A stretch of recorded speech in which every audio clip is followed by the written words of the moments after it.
말씀 보겠습니다. 로마서 8장 28절부터 30절까지의 말씀입니다. 로마서 8장 28절부터 30절까지의 말씀, 우리 한 목소리로 읽겠습니다. 시작. 우리가 알거니와 하나님을 사랑하는 자 곧 그의 뜻대로 부르심을 입은 자들에게는 모든 것이 합력하여 선을 이루느니라. 하나님이 미리 아신 자들을 또한 그 아들의 형상을 본받게 하기 위하여 미리 정하셨으니 이는 그로 많은 형제 중에서 맏아들이 되게 하려 하심이니라. 또 미리 정하신 그들을 또한 부르시고 부르신 그들을 또한 의롭다 하시고 의롭다 하신 그들을 또한 영화롭게 하셨느니라. 아멘. 지난 시간에는 미리 아신 자들을 미리 정하신 하나님의 예정에 대해서 우리가 살펴보았습니다. 그런데 하나님은 영원 속에서 예정하신 일을 우리의 시간과 역사 속에서 이루어 가십니다. 자, 어떻게 이루어 가십니까? 미리 정하신 자들을 이 부르심으로 시작을 해서 부르신 자들을 의롭다 하시고 의롭다 하신 자들을 또 영화롭게 하심으로 그 예정을 완성하십니다. 이렇게 하나님의 예정을 이루어 가시는 과정을 구원의 서정이라고 합니다. 바울은 구원의 서정을 부르심, 의롭다 하심, 영화롭게 하심, 이렇게 세 가지로 요약을 하고 있지만 더 자세하게 이야기할 수도 있어요. 예를 들어서 존 머리 같은 신학자는 부르심, 중생, 믿음, 회개, 칭의, 양자됨, 성화, 견인, 영화, 이렇게 9가지로 구분해서 설명을 했습니다. 우리도 구원의 파노라마라는 이 과정을 이렇게 구원의 서정 9가지로 살펴본 적이 있었죠. 지금 이 카페에 들어가면 그 동영상이 다 있어요. 필요하시면 한번 들어보시기 바랍니다. 자, 그런데 이런 구원의 서정은 시간적 순서가 아니라 논리적인 순서라고 이해를 해야 합니다. 평면적으로 이루어지는 것이 아니고 입체적으로 이루어지는 것으로 이해를 해야 됩니다. 그러니까 한 가지가 이루어지고 나면 그 다음 또 한 가지가 이루어지는 이런 순차적인 성취가 아니고 동시에 이것이 한꺼번에 이루어지는 것이란 말이에요. 구원이라고 하는 것은 이러한 다양한 국면들을 포함하는 하나의 단일한 사건이요 경험이라는 것입니다. 다만 우리의 이해를 돕기 위해서 이렇게 하나하나를 구분해서 설명을 한 것뿐이에요. 자, 오늘은 구원의 서정 가운데서 가장 첫 번째 단계인 부르심에 대해서 살펴보려고 합니다. 물론 이거 한 가지를 다 살펴보지는 않을 거예요. 그런데 이 부르심이라는 구원의 요소가 또 이제 한번 살펴볼 필요가 있는 그런 것이라 생각이 돼서 의롭다 하심에 관해서는 지난 3장에서 5장에서 4장 5장에서 계속 많이 살펴봤잖아요. 그래서 이제 특별히 부르심에 대해서 자세히 한번 살펴보려고 합니다. 우리가 어떻게 해서 예수님을 믿게 되었을까요? 우리 스스로의 힘으로 예수님을 믿게 된 것이 아닙니다. 하나님께서 그의 능력으로 불러주셨기 때문에 오늘 우리가 이 자리에 있게 된 것입니다. 그래서 성경은 그리스도인들을 부르심을 받은 자라고 부릅니다. 우리 함께 한번 따라해 볼까요? 부르심을 받은 자. 여러분들은 부르심을 받은 자들이에요. 부르심을 받았기 때문에 여기에 와 있는 것입니다. 하나님이 우리를 불러주셨다는 사실이 얼마나 은혜로운지 몰라요. 본문을 통해서 그것을 함께 느끼고 깨닫게 되시기를 바랍니다. 자, 부르심이란 무엇입니까? 부르심, 영어로는 calling이라고 하고 또 한문으로 하면 소명이라고 해요. 이 부르심이란 그리스도 안에서 주어진 구원을 받아들이도록 죄인들을 초청하시는 하나님의 은혜로운 행위라고 정의할 수 있습니다. 하나님의 부르심에는 구원을 위한 부르심도 있고 사명을 위한 부르심도 있어요. 로마서 1장 1절에 예수 그리스도의 종 바울은 사도로 부르심을 받아 하나님과 복음을 위하여 택정함을 입었으니, 자, 사도로 부르심을 받았다 이렇게 얘기를 하죠. 이것은 무엇을 위한 부르심일까요? 사명을 위한 부르심이죠. 그런데 로마서 1장 7절에서 로마에 있어 하나님의 사랑하심을 입고 성도로 부르심을 입은 모든 자에게 그랬죠. 성도로 부르심을 입었다. 이것은 무엇을 위한 부르심일까요? 구원을 위한 부르심이죠. 또 그 밖에도 여러분들은 지금 주님의 교회로 부르심을 받았잖아요. 저도 이 주님의 교회 목사로 부르심을 받았잖아요.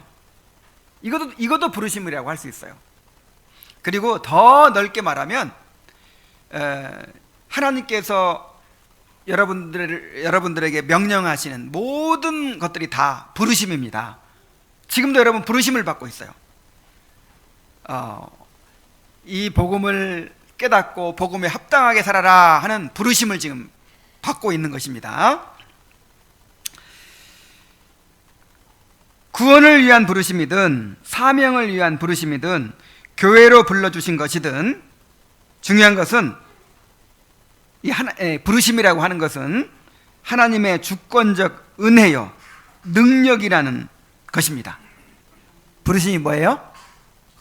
하나님의 주권적 은혜요 능력이에요. 부르심은 단순히 하나님의 음성이 아닙니다.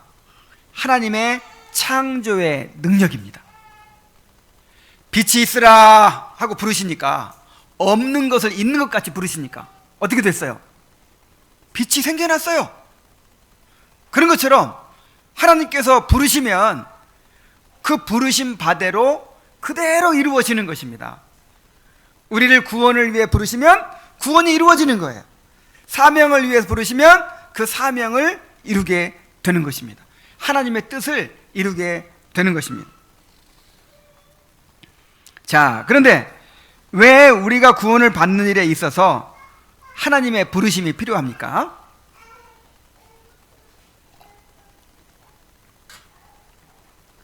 인간은 하나님의 부르심이 없이는 결코 스스로 하나님께 나올 수 없기 때문입니다. 요한복음 6장 44절에 보면은 나를 보내신 아버지께서 이끌지 아니하시면 아무도 내게 올 수 없느니라 그랬어요. 하나님께서 이끌어 주셔야만, 하나님께서 불러 주셔야만 하나님께로 나올 수 있다는 거예요. 여러분, 이 교회에 온 것도 하나님께서 불러 주셨으니까 온 거예요. 내가 오고 싶어서 왔는데 하나님께서 오고 싶게 만드시고 그 환경을 조성하시고 주장해 주셔서 이 교회에 오게 된 것입니다. 하나님께서 불러주시지 않으면 아무도 올 수 없는 거예요. 우리가 예수님을 믿고 구원받게 된 것은 하나님이 우리를 은혜로 불러주셨기 때문입니다. 디모데후서 1장 9절에 보면은 우리 함께 읽어봅시다. 시작. 하나님이 우리를 구원하사 거룩하신 소명으로 부르심은 우리의 행위대로 하심이 아니요 오직 자기 뜻과 영원 전부터 그리스도 예수 안에서 우리에게 주신 은혜대로 하심이니라. 이야, 우리가 이렇게 예수 믿고 구원받게 된 것이, 또 주님의 교회 성도가 된 것이 우연히 된 게 아니라는 거예요. 그리고 이 21세기 들어서야 이루어진 것이 아니라는 거예요. 언제부터 이게 예정된 거예요? 영원 전부터 하나님께서 예정하신 일이에요. 그 영원 전부터 그리스도 안에서 우리를 택하시고 은혜를 주셨어요. 그 은혜에 의해서 때가 되어서 우리가 부름받게 된 것입니다. 자, 그렇다면 하나님께서 우리를 부르시는 방법이 무엇입니까? 우리를 어떤 방법으로 부르셔서 구원받게 하십니까? 하나님은 복음을 통하여 우리를 부르십니다. 자, 무엇을 통해 부르세요? 이 복음의 선포를 통해 부르시는데, 이것을 복음의 부르심 혹은 외적 부르심이라 그래요. 구원받지 못한 죄인들에게 그리스도의 구원을 선포하고 구원을 위해 회개하고 그리스도를 믿도록 권하는 것입니다. 그래서 택한 자들을 부르시는 하나님의 방법은 바로 복음의 선포입니다. 이거를 성경에서 뭐라고 부르죠? 전도라고 부르죠. 그래서 성경에서 전도라는 말이 나올 때 전도지 주면서 예수 믿으세요 이런 게 아니에요. 이렇게 설교예요. 설교, 프리칭, 영어로는 프리칭이라고 번역되어 있어요. 설교가 바로, 이 복음을 선포하는 설교가 바로 전도입니다. 고린도전서 1장 21절 보면, 하나님의 지혜에 있어서는 이 세상이 자기 지혜로 하나님을 알지 못하므로 하나님께서 전도에 미련한 것으로 믿는 자들을 구원하시기를 기뻐하셨도다 그랬어요. 자, 왜요? 왜 전도에 미련한 것으로 할 수밖에 없어요? 세상이 자기 지혜로 하나님을 찾을 수가 없기 때문에. 자, 하나님께서는 그래, 너희들이 구원의 길을 찾아봐라. 너희들이 한번 하나님을 스스로 한번 찾아봐라. 그러면서 인간의 모든 지혜와 철학을 마음껏 발전시킬 수 있도록 그렇게 허용하셨어요. 인간의 모든 능력으로 대제국을 이룰 수 있도록 모든 권세를 마음껏 한번 너희들이 발휘하고 그거를 쌓아봐라 하고 허용하셨어요. 그래서 바벨론, 그 다음에 페르시아, 또 헬라, 로마 같은 대제국들이 일어나고, 그리고 인간이 할 수 있는 최고의 어떤 시도를 다 해본 거죠. 그리고 이 예수님이 오셨을 당시에는 헬레니즘 문화가 발달해가지고 그 그리스의 철학이, 그리스의 지혜와 철학이 아주 최정점으로 발달했던 시기예요. 그래서 하여간 온갖 철학자들이 무슨 우주론이니 무슨 존재론이니 인식론이니 온갖 철학 사상들을 다 만들어내고 그 논쟁들을 하고 그렇게 했는데, 그 위대한 사상가들, 철학자들, 지혜자들이 하나님을 찾아냈습니까? 그냥 논쟁에 꼬리를 물고 일어날 뿐이지 하나님을 찾아냈어요? 구원의 길을 찾아냈어요? 그렇게 인간의 모든 권세로 대제국들을 막 이루었는데, 그렇게 해가지고 인간의 구원의 길을 찾아냈습니까? 행복의 길을 찾아냈습니까? 다 실패로 돌아갔어요. 결국 불가능하다는 것이 드러났어요. 그때 하나님께서 예수님을 보내시고 이 복음을 선포하신 것입니다. 하나님은 사람들이 어리석게 여기는 복음의 선포라는 수단을 통해서 하나님을 나타내시고 또 사람들을 구원하기로 작정하셨습니다. 그러므로 누구든지 복음을 듣지 못하면 예수님을 믿을 수가 없어요. 다른 길이 없어요. 로마서 10장 13절로 17절에 보면은, 누구든지 주의 이름을 부르는 자는 구원을 받으리라. 그런즉 그들이 믿지 아니하는 자를 어찌 부르리요? 듣지도 못한 이를 어찌 믿으리요? 전파하는 자가 없이 어찌 들으리요? 보내심을 받지 아니하였으면 어찌 전파하리요? 기록된 바 아름답도다 좋은 소식을 전하는 자들의 발이여함과 같으니라. 그러나 그들이 다 복음을 순종하지 아니하였도다. 이사야가 이르되 주여 우리가 전한 것을 누가 믿었나이까 하였으니 그러므로 믿음은 들음에서 나며 들음은 그리스도의 말씀으로 말미암았느니라 그랬습니다.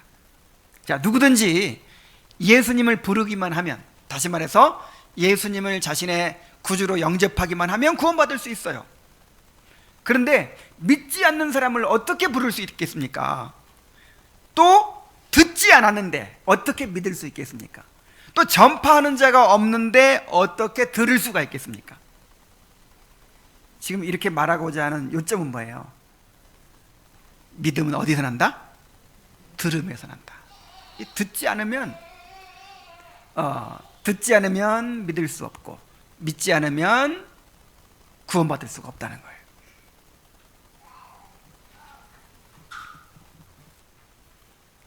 예수님을 믿고 구원받기 위해서는 반드시 뭘 들어야 돼요?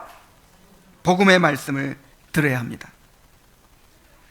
자, 그런데 복음을 듣더라도 인간은 하나님의 은혜가 없이는 스스로 그 부르심에 응답할 수가 없다는 것이 문제예요. 자, 복음을 듣는다고 해서 다 구원받습니까? 복음을 들어도요, 그 복음을 진정으로 깨닫고 예수 그리스도를 자신의 주님으로 온전히 영접하지 못하는 사람들이 많이 있어요. 그냥 종교인이 되어서 그냥 기독교인이라는 이름만 가지고 뭐 집사되고 장로되고 할 수는 있어요. 그러나 진정으로 거듭나지 못하고 참된 믿음을 갖지 못하고 그렇게 종교 생활만 하는 그런 사람들이 얼마나 많은지 몰라요. 왜 그렇습니까? 왜 복음을 듣는데도 깨닫지 못합니까? 인간은 철저하게 죄에 사로잡혀 있기 때문입니다. 로마서 8장 7절 8절에 보면은 육신의 생각은 하나님과 원수가 되나니. 자, 육신의 생각이 뭐예요? 육신의 생각이 따로 있는 게 아니라 구원받지 못한 사람들의 그 생각은 다 무슨 생각이에요? 몇 프로? 100%가 다 육신의 생각이에요. 인간의 본성에서 나온 생각은 다 육신의 생각이에요. 아무리 그것이 뭐 선하고 더 뭐 좋은 생각을 가져도 전부 다 하나님을 반항하고 하나님을 반역하고 하나님을 싫어하고 하나님과 멀어지려고 하는, 이걸 오해하면 안 돼요. 그렇다고 해서 이 종교심이 없다는 게 아니에요. 이 종교심이라는 게 뭐냐면 나를 위해서 신을 이용하려고 하는 게 종교심이잖아요. 그러니까 그렇게 기도 많이 하고 하나님을 찾고 뭐 갈망하고 뭐 울며 부르짖고 할 수는 있다 이 말이에요. 근데 결국 그게 누구를 위해서예요? 나를 위해. 종교 생활이에요.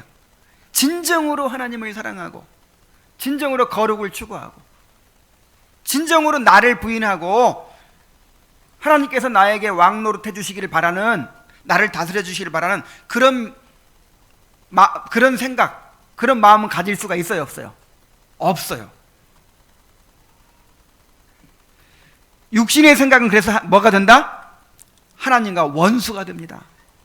그러니까 진정으로 거듭나지 못한 사람의 그 마음의 생각, 그 추구하는 동기, 목적, 이 모든 것들은 다 하나님과 원수가 돼요. 하나님의 진노를 살 수밖에 없는 그런 것들입니다. 이는 하나님의 법에 굴복하지 아니할 뿐 아니라 할 수도 없습니다. 육신에 있는 자들은 하나님을 기쁘시게 할 수 없느니라. 아주 단언하고 있어요. 이 자연적 본성만 가지고는 하나님을 기쁘시게 할 수 없어요. 하나님을 기쁘시게 할 수 있는 믿음이나 회개나 어떤 이런 것들을 만들어낼 수가 없어요. 그런 것들이 나올 수가 없어요. 인간은 허물과 죄로 죽어있는 상태입니다. 에베소 2장 1절로 3절에 보면은 그는 허물과 죄로 죽었던 너희를 살리셨도다. 그러니까 지금 이제 우리가 구원받기 전에는 이런 상태에 있었다는 얘기입니다. 그러니까 지금 모든 구원받지 못한 사람들은 허물과 죄로 어떻게 되어 있어요? 죽어 있어요. 영적인 시체들이에요. 다 죽어 있어요. 그때 너희는 그 가운데서 행하여 이 세상 풍조를 따르고 공중의 권세 잡은 자를 따랐으니 곧 지금 불순종의 아들들 가운데서 역사하는 영이라. 전에는 우리도 다 그 가운데서 우리 육체의 욕심을 따라 지내며 육체와 마음에 원하는 것을 하여 다른 이들과 같이 본질상 진노의 자녀이었더니. 자, 여기 보면은 따르고 따랐으니 따라 지내며 라는 말이 나오죠. 자, 우리가 뭘 따랐어요? 세상 풍속을 따르고, 그 다음에 공중의 권세 잡은 자를 따르고, 그 다음에 육체의 욕심을 따르고. 다시 말하면 모든 인간은 허물과 죄로 죽어 있는 상태에서 마귀와 세상과 육체의 종노릇을 하고 있다는 거예요. 마귀와 육체와 세상의 종노릇을 하면서 노예의 상태에 있기 때문에, 이 사슬로 매여 있기 때문에 그것을 벗어버리고 하나님께 나갈 수가 없어요. 불가능해요.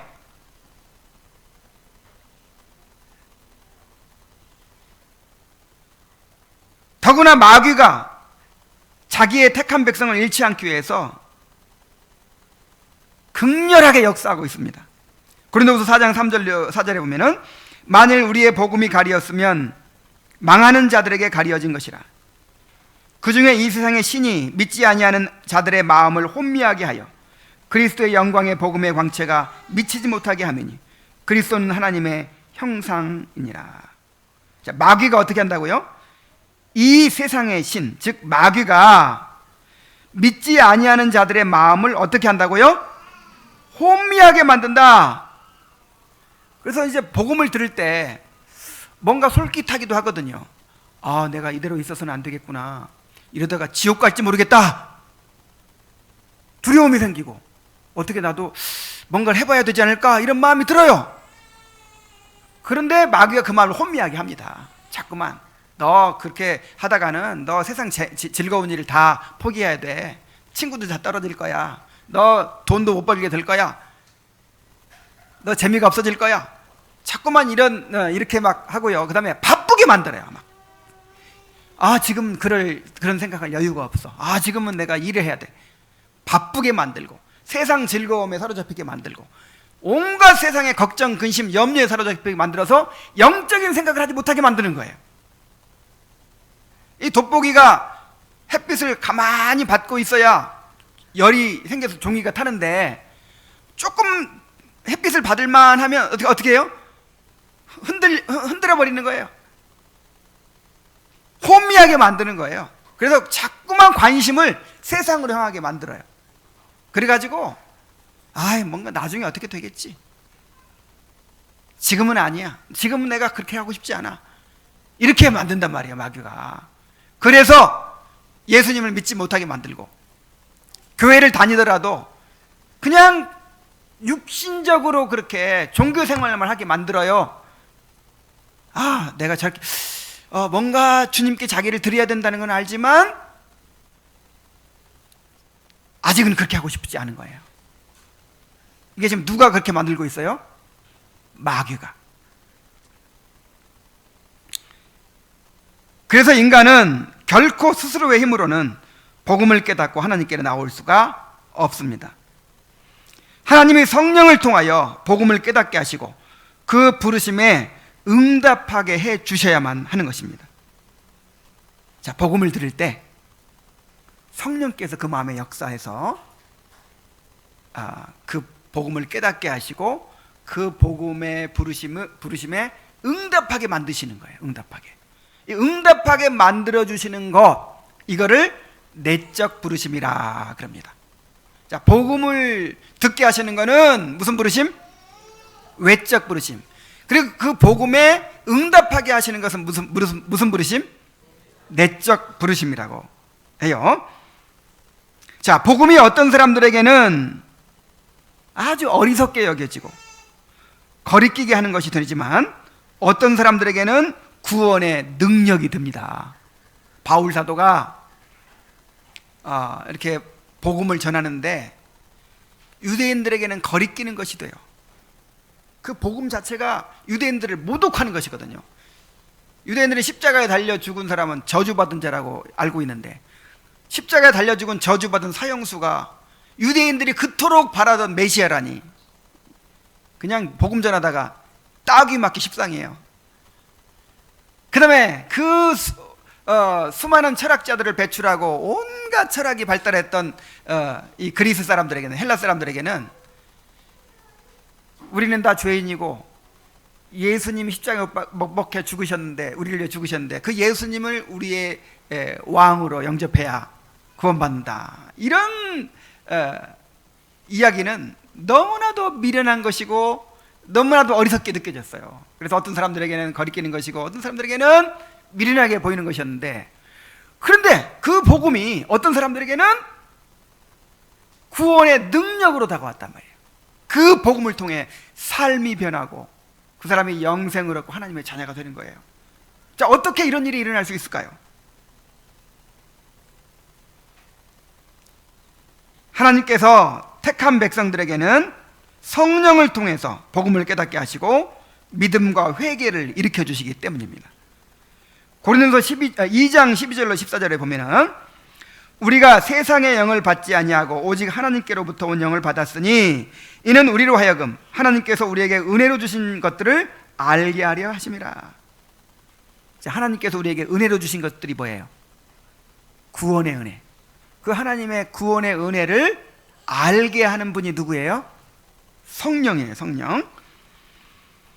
우리가 이것을 말하거니와 사람의 지혜가 가르친 말로 아니하고 오직 성령께서 가르친 것으로 하니 영적인 일은 영적인 것으로 분별하느니라.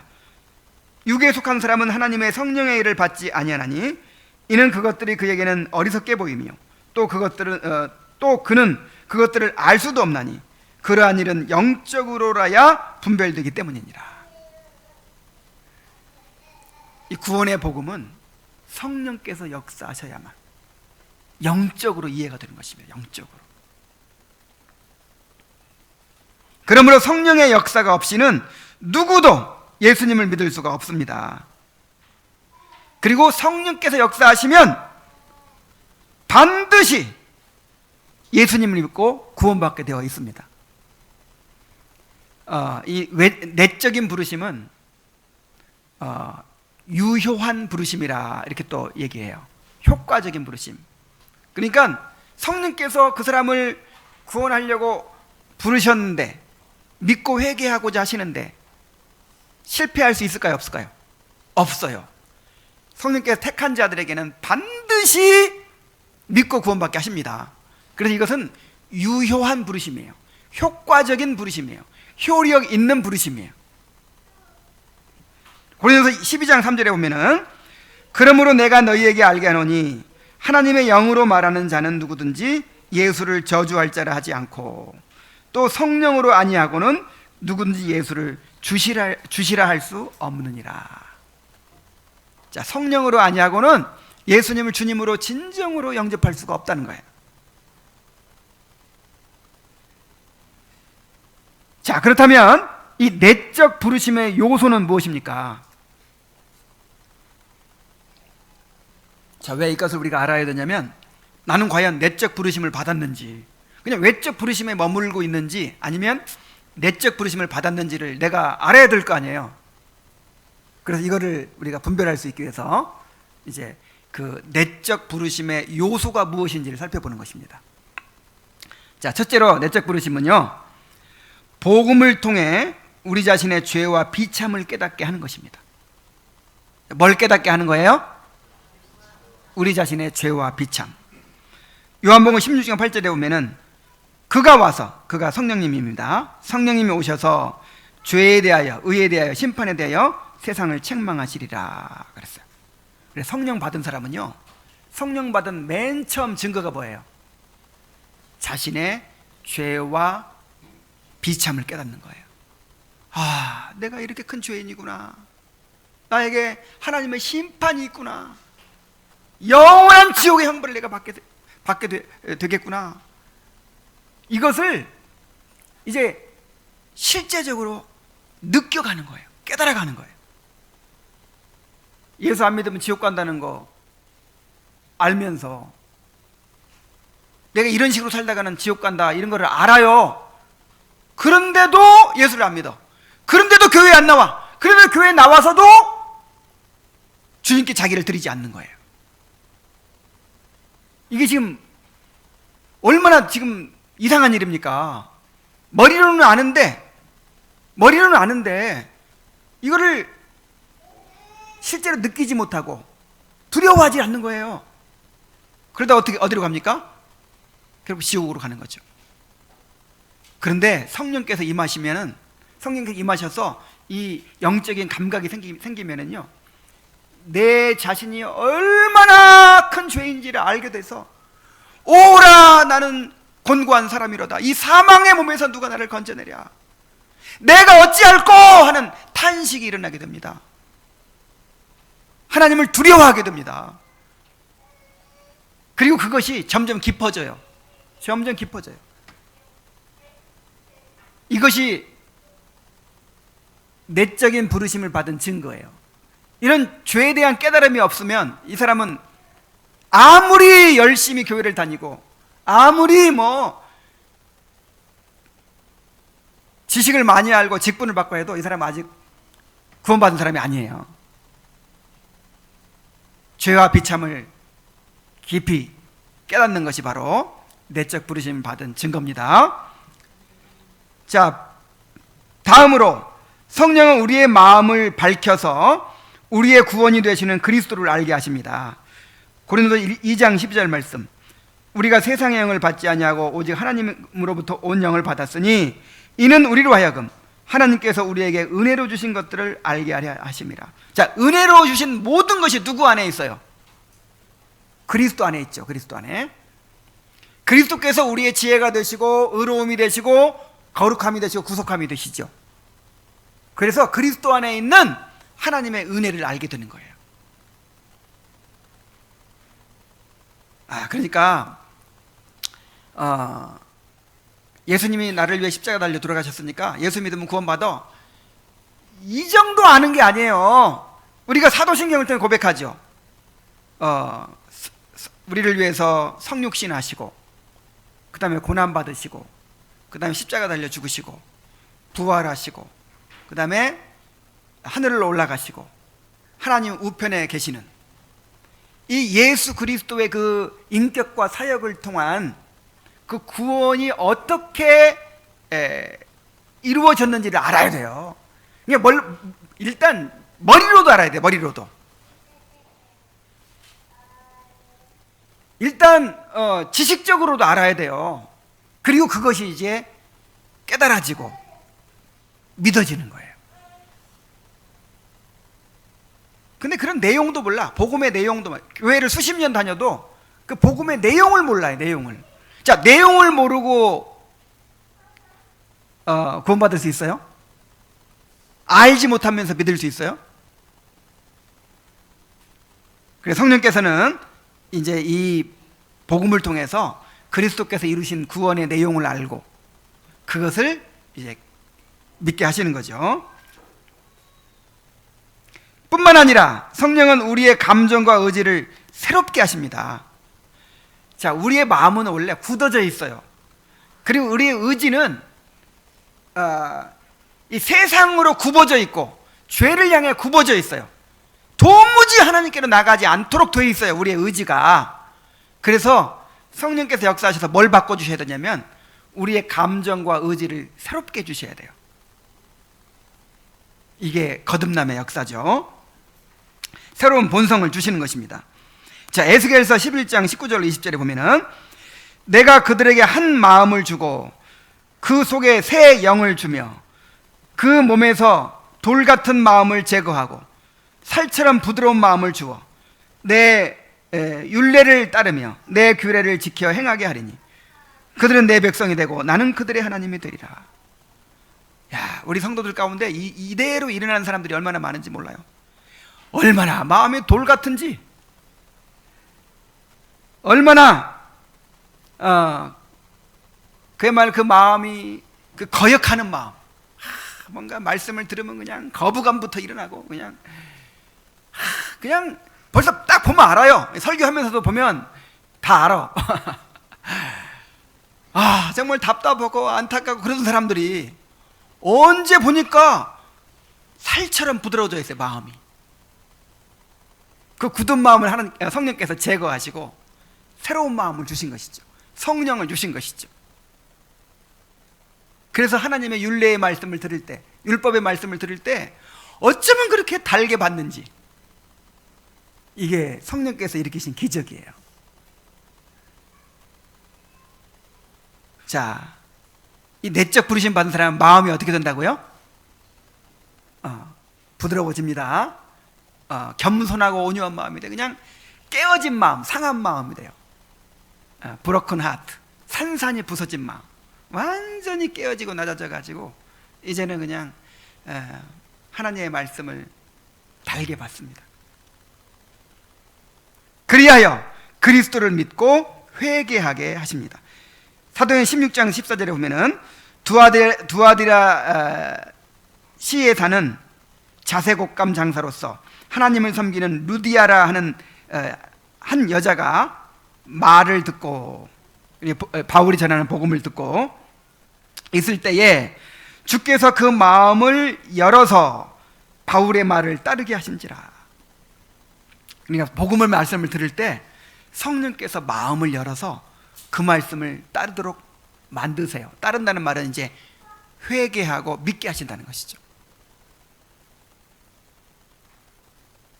자, 내적 부르심의 요소가 뭐예요?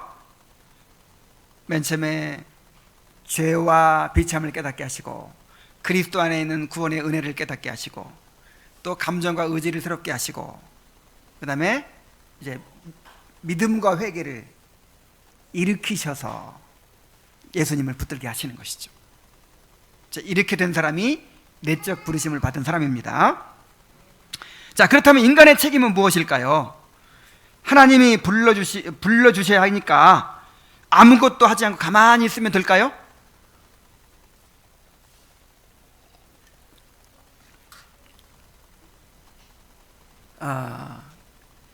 만약에 가만히 있으면 된다면 이거는 뭐 인간이 아니죠. 로봇이나 기계죠. 우리는 하나님의 형상으로 지음받은 인격적인 존재이기 때문에 하나님께서 일방적으로 기계처럼 다루지 않습니다. 우리의 의지로 하나님을 믿게 만드십니다. 여러분, 믿음과 회개를 주신다고 했는데 이걸 오해하면 안 돼요. 하나님이 대신 믿어주고 대신 회개해 준다는 거예요? 아니면 우리가 하게 해준다는 거예요? 내가 하는 거예요. 내가 믿어야 되고 내가 회개해야 돼요. 내 의지로. 자, 봅시다. 그래서 아직 내적 부르심을 경험하지 못했다면 복음이 선포될 때 하나님이 자신을 부르신다는 것을 생각하고 그 부르심에 응답해야 합니다. 내가 오늘 그 내적 부르심의 요소를 들어보니까 내가 확실하게 부름받지 못한 것 같아. 그럼 어떻게 해야 된다고요? 이 복음이 선포될 때, 지금 복음이 선포되고 있어요. 지금 이 말씀이 선포될 때 나를 부르고 계시는구나, 이걸 깨달아야 돼요. 지금 여러분을 부르고 계시는 거예요. 깨닫고 그 부르심에 믿음과 회개로 응답하기를 힘써야 돼요. 우리 자신이 믿고 회개하기 위해서 노력해야 된다는 것입니다. 아니, 구원은 은혜로 된다더니 뭔 노력이야, 노력은. 자, 믿기 위해서, 회개하기 위해서 뭐 해야 돼요? 힘써 노력해야 돼요. 힘써. 마태복음 4장 17절에 보면은 이때로부터 예수께서 비로소 전파하여 가라사대 회개하라 천국이 가까웠느니라 하시더라. 또 사도행전 16장 30절에 보면은 주 예수를 믿으라 그러면 너와 내 집이 구원을 받으리라 그랬죠. 회개하라, 믿으라 하고 지금 명령하고 계시잖아요. 그러니까 그 명령이 어떻게 해야 돼요? 순종해야죠. 내가 믿으려고 해야죠. 내가 회개하려고 해야죠. 아니, 우리 스스로 믿을 능력이 없다면서, 우리 스스로 회개할 능력이 없다면서 왜 회개하라고 하고 믿으라고 합니까? 두 가지 이유가 있어요. 한 가지는 능력이 있든 없든 상관없이 우리에게는 마땅히 하나님의 명령에 응답해야 될 의무가 있습니다. 자, 생각해 보세요. 빚진 사람이 있어요. 빚을 몽땅 지고 갚을 능력이 없어요. 그러면 빚을 갚을 의무에서 해방된 것입니까? 빚을 갚을 능력이 있든 없든 빚쟁이는 뭐라고 해요? 내 돈 내놔! 하고 요구할 수 있는 거예요. 마땅히 그 빚을 갚아야 될 의무가 있는 거예요. 그런 것처럼 하나님은 우리가 율법을 지킬 능력이 있든 없든 모든 사람에게 뭘 지키라고 하십니까? 율법을 지키라고 하시죠. 마땅히 모든 사람에게 회개하고 하나님을 믿으라고 요구하시는 것입니다. 우리는 그렇게 해야 될 의무가 있는 거예요. 더욱 중요한 이유는 하나님이 우리를 구원하실 때 우리의 의지를 사용하여 이루시기 때문입니다. 자, 아까도 말씀드렸지만 하나님의 이 섭리의 방법 가운데 자, 여러분 잘 기억하고 있는지 물어봐야겠어요. 섭리의 요소가 뭐예요? 자, 섭리의 요소 보존과 통치죠. 보존과 통치인데 인격적인 피조물들에 대해서는 어떤 방식으로 섭리하시냐면 협력이라는 방법을 사용하십니다. 뭐라고요? 협력. 이 협력이라는 말은 하나님도 힘을 좀 보태고 우리 사람도 힘을 좀 보탠다 그런 협력이 아니고 하나님께서 모든 것을 다 주관하고 하나님의 능력으로 모든 일을 이루시는데 인간은 인격적인 존재니까 자기 의지로 반응하게 하신다 이 말이에요. 그러니까 내가 하고 싶어서 하게 만든다 이 말이에요. 그래서 그거를 협력이라 이렇게 표현하는 거예요.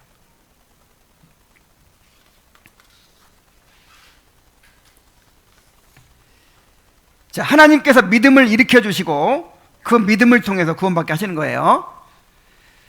누가복음 6장 10절에 보면은 이제 예수님께서 그 한쪽 손 마른 자를 고친 이야기가 나와요. 근데 어떻게 고치시냐면, 자, 손이 말랐다는 말이 무슨 말이에요? 완전히 손이 이렇게 죽었다는 얘기예요. 이 손이 완전히 그냥 피도 안 통하고 신경도 안 통하고 말라버렸다는 거예요. 완전히. 그래서 움직일 수 있어요? 없어요? 없어요. 근데 예수님이 손을 어떻게 고쳐주시는 거 보세요. 그냥 예수님이 알아서 가가지고 그냥 손을 만져서 고치든지 그렇게 하지 않고 내 손을 내밀라 그러십니다. 어떻게 돼 있는데 지금 완전히 말라서 움직이도 못하는데 내 손을 내밀라 그래요. 자, 사도들이 안진뱅이를 고칠 때 어떻게 합니까? 안진뱅이를 벌떡 들어가지고 발을 막 당겨주고 막 이렇게 했습니까? 예수 그리스도의 이름으로 일어서라 합니다. 아니, 안진뱅이가 어떻게 일어서? 근데 일어서라 하고 해요. 또 손을 내밀라고 해요. 근데 그 말에 순종해가지고 내밀었더니 어떻게 됐어요? 고쳐졌어요. 안진뱅이가 딱 일어섰더니 일어서졌어요. 고쳐졌어요. 이게 어떻게 된 겁니까? 자, 손을 내밀라고 할 때는 그 손을 내밀 수 있는 힘까지 주시는 거예요. 그 안진뱅이한테 일어나라 할 때는 일어날 수 있는 그 다리에 힘을 준다는 얘기예요. 그래서 예수를 믿으라, 회개하라 할 때 뭐까지 주세요? 회개와 믿음까지 주시는 거예요. 자, 우리 빌립보서 2장 13절을 함께 읽어봅시다. 자, 시작. 너희 안에서 이건 없을지 몰라요. 제가 읽겠습니다. 너희 안에서 행하시는 이는 하나님이시니 자기의 기쁘신 뜻을 위하여 너희에게 소원을 두고 행하게 하시나니. 자, 뭘 두고 행하게 하신다? 소원을 두고. 그래서 결국 겉으로 드러나는 것만 보면 누가 하는 거예요? 내가 하는 거예요. 내 의지로 하는 거예요. 내가 하고 싶어서 하는 거예요. 근데 사실은 누가 하신 거예요? 하나님이. 하나님의 소원을 두고 행하게 하신 거예요.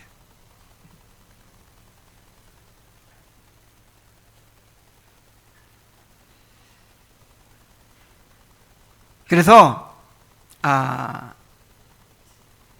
이 믿음을 우리가 이해하는 믿음과 이 알미니안주의자들이 이해하는 믿음이 달라요. 우리 장로교인들이 이해하는 믿음과 감리교인들이 이해하는 믿음이 달라요. 자, 우리가 이해하는 믿음은 어떤 믿음입니까? 어떤 것입니까? 이게 하나의 수단이에요, 수단. 뭐예요? 수단. 그러니까 어떤 선물을 주면 그 선물의 그 손잡이와 같은 거예요. 선물에 포함되어 있어요. 누가 주는 거예요? 하나님이 주시는 거예요. 하나님이 선물을 주실 때 선물을 붙잡을 수 있는 손잡이까지 주신 거예요. 그래서 그 수단을 사용해서 이제 예수님을 붙들고 구원받게 하시는 거죠. 근데 감리교인들이 이해하는, 알미니안주의자들이 이해하는 믿음은 그게 수단이 아니고 원인이에요, 원인. 인간이 철저하게 부패하고 타락했지만 뭐 할 수 있는 능력이 있냐면 믿을 수 있는 능력은 남아있다는 거예요. 그러니까 전적 부패를 믿지 않는 거죠. 그래서 하나님께서 모든 걸 다 이루어 주시지만은 마지막에 뭐 한 가지만은 내가 해야 돼요? 믿음. 선택하는 것만큼은 내가 해야 된다는 거예요. 그러니까 인간의 공로가 남아 있는 거죠. 아, 하나님이 다 하셨어? 근데 뭐만큼은 내가 했어? 선택은 내가 했지. 이게 100% 하나님께 영광이 돌려질 수가 없는 거예요. 그렇게 될 수도 없고. 자, 그래서 하나님께 성령을 통해서 우리 죄와 비참을 깨닫게 하시고, 또 그리스도 안에 있는 은혜를 알게 하시고, 우리의 감정과 의지를 새롭게 하신 다음에 또 믿음과 회개를 일으켜 주셔서 우리가 믿고 회개하게 만드시는 것, 이것이 내적 부르심, 효과적인 부르심입니다. 그래서 우리가 적극적으로 믿으려고 노력해야 돼요. 자, 믿으려고 노력하는 노력에는 뭐가 있을까요? 말씀을 들어야지. 믿음은 들음에서 나니까 열심히 말씀을 들어야죠. 열심히. 그리고 믿음을 달라고 어떻게 해야 돼요? 기도해야죠. 하나님, 나에게 내 죄와 비참을 깨닫게 해 주시옵소서. 내 의지를 새롭게 해 주시옵소서. 또 나에게 믿음과 회개를 주시옵소서. 기도해야죠. 기도하면서 실제로 그렇게 또 하려고 해야죠.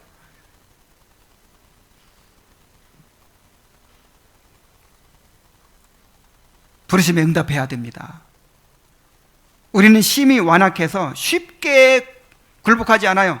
그래서 하나님은 우리를 변화시키기 위해서 예비적인 환경을 사용하십니다. 무슨 환경?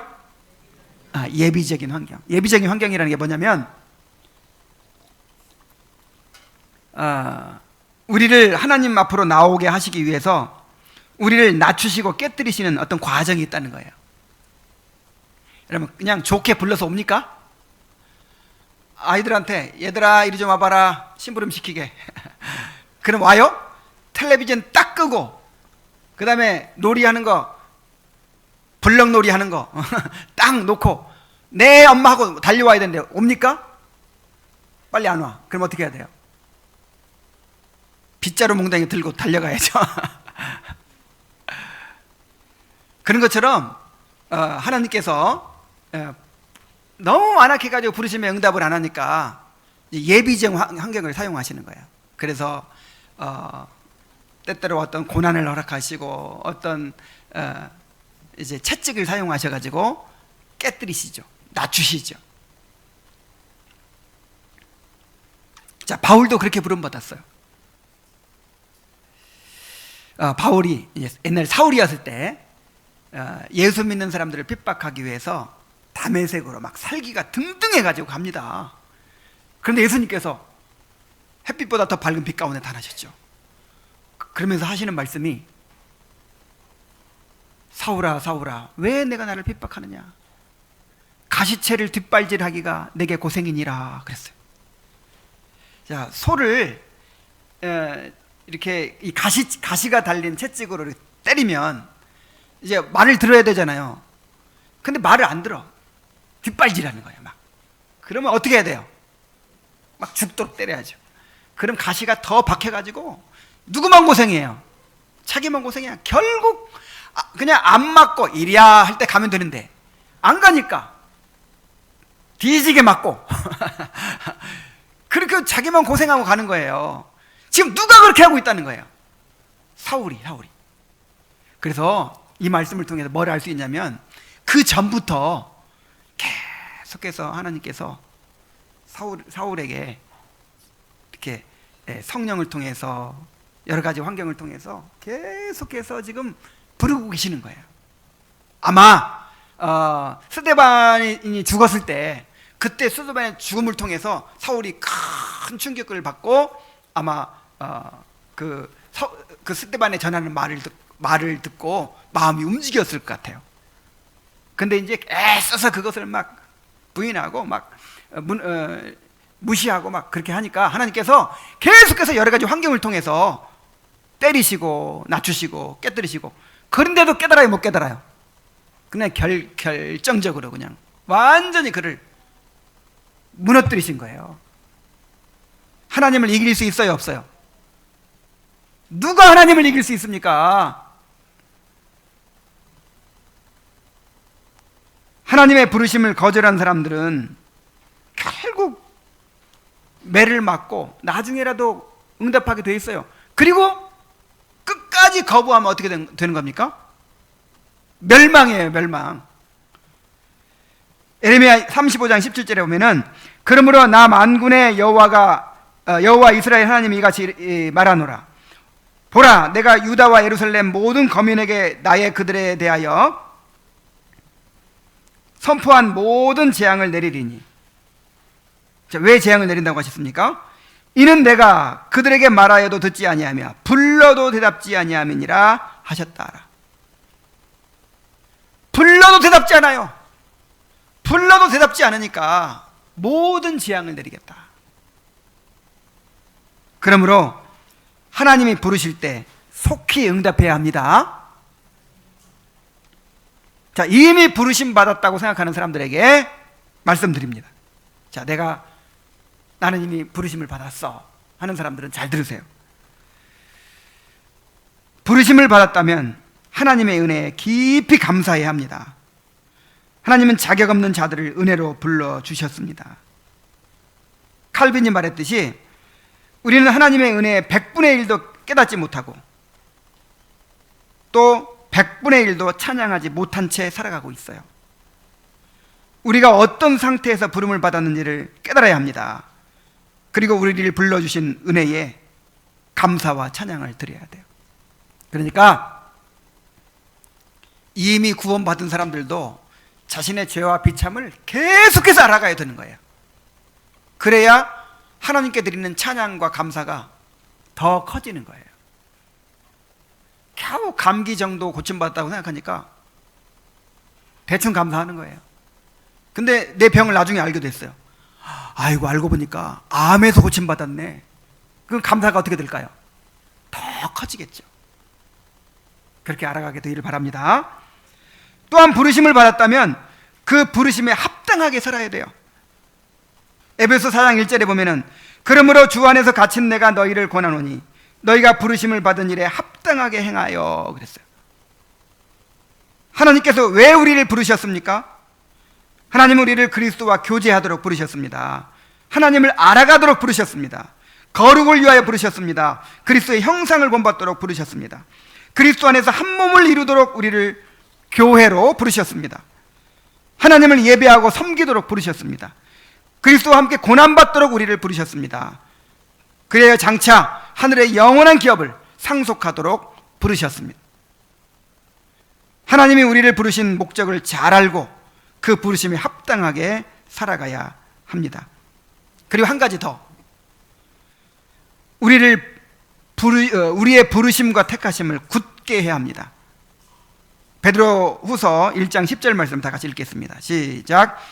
그러므로 형제들아 더욱 힘써 너희의 부르심과 택하심을 굳게 하라. 너희가 이것을 행한즉 언제든지 실족하지 아니하리라. 자, 뭘 굳게 하라고요? 부르심과 택하심을. 그러니까 내가 부르심 받았다는 사실, 내가 내적 부르심을 받았다는 사실, 또 택하심을 받았다는 사실을 확실하게 하라 이 말이에요. 확실하게 좀 입증되게 하라 이 말이에요. 제가 아직 부르심 받지 못한 사람들에 대해서 말씀을 드렸고 또 부르심 받은 사람들에 대해 말씀드렸는데 사실 그게 불분명하죠. 대개는 다 불분명해요. 어떻게 보면은 내가 그냥 외적 부르심에 머무는 것 같기도 하고, 또 어떻게 보면은 내적 부르심을 받은 것 같기도 하고, 다 불분명하죠. 이 상태에 있어서는 안 된다 이 말이에요. 계속해서 내가 확실하게 부름받았다는 것을 확실하게 만들어야 돼요. 확실하게. 어떻게 확실해질 수 있죠? 하나님께서 예정하신 바를 우리 안에 실현해 가시는 걸 통해서 확실하게 알 수 있어요. 성화를 이루어 가시는 것을 통해서 확실하게 알 수 있어요. 근데 성화는 하나님이 일방적으로 이루시는 거예요? 아니면 나의 의지를 통해서 이루시는 거예요? 소원을 두고 행하게 하신다 그랬죠. 그러니까 내가 성화를 이루는 일에 힘써서, 다시 말해서 아까 그 내적 부르심의 요소들이 있죠. 죄와 비참을 깨달아가는 것, 그리스도 안에 있는 하나님의 은혜를 깨달아가는 것, 그리고 우리의 감정과 의지를 새롭게 하는 것, 하나님 앞에 믿고 회개하는 일, 이거를 열심히 해야죠. 열심히 더욱 힘써야죠. 그렇게 함으로써 점점 부르신 것, 택하심이 확실해져 가는 사람, 이 사람이 구원받은 사람이에요. 이 사람. 이것을 행한 즉 언제든지 실족하지 아니하리라 그랬죠. 멸망에 빠지지 않는다는 뜻이에요. 이렇게 계속해서 부르신 것, 택하심이 점점 확실해져 가는 사람, 이 사람이 바로 구원받은 사람이에요. 부르신 것, 택하심을 굳게 하시기 바랍니다. 이제 말씀을 마치겠습니다. 우리를 부르신 은혜를 깊이 묵상합시다. 나를 불러주신 것이 얼마나 놀라운 은혜인지. 만일 하나님이 우리를 불러주신 것이 확실하다면 우리의 구원을 이루실 것이 너무나도 확실하죠. 우리가 알거니와 하나님을 사랑하는 자, 그 뜻대로 부르심을 입은 자들에게는 모든 것이 합력하여 선을 이룬다고 했잖아요. 우리를 불러주신 은혜에 감사하면서 부르심에 합당한 삶을 살아가는 성도들이 되시기를 바랍니다. 기도하겠습니다. 하나님 아버지, 우리를 복음으로 불러주시고 또한 성령을 통해서 효과적으로 불러주신 은혜에 감사드립니다. 우리는 허물과 죄로 죽어 있었고 마귀와 세상과 육체를 따라 살아가는 영적인 시체들과 같았습니다. 그런데 우리를 불러주심으로 이렇게 주님의 자녀가 되어서 은혜를 누리게 하시니 감사드립니다. 우리의 부르심을 날마다 굳게 하게 하시고 또 부르심의 목적을 따라 살아가는 우리가 되게 하여 주옵소서. 그리고 아직도 하나님의 부르심에 완강하게 고집하고 거절하고 있는 사람이 있다면 하나님 아버지, 그를 불쌍히 여겨 주시옵소서. 어서 빨리 그 굳은 마음을 제거하고 하나님께 자신을 드리게 될 수 있도록 인도하여 주옵소서. 예수님의 이름으로 기도하옵나이다. 아멘.